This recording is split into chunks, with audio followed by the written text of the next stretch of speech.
Part two is about the effects of cancer on your body Yep. during and after cancer. And I think that's like the after cancer part was Mhm. really, really interesting to me. What was it like when you realized that your body would continue to change and be forever changed by cancer?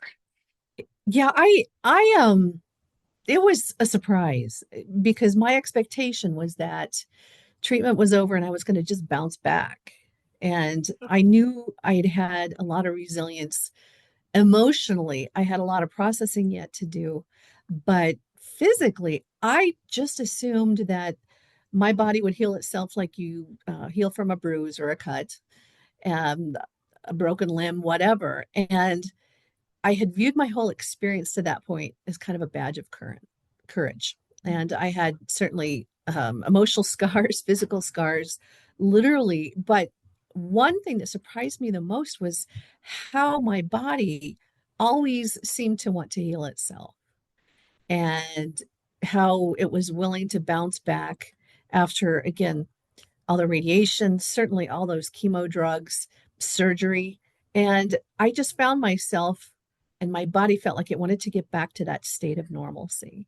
And I had thankfully, for pretty much my whole adult life, paid attention to my diet. I wasn't obsessed about that. A lot of people that get diagnosed with cancer will only eat what they call clean food or organic or whatever. I wasn't like that.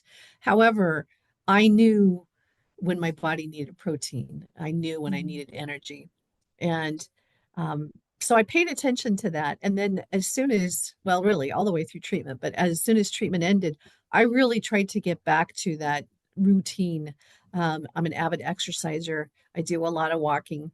And what was really important as I went on this infamous tamoxifen, some may be familiar with that drug. It's what, as I say, shut off my estrogen because my cancer had been fed by estrogen.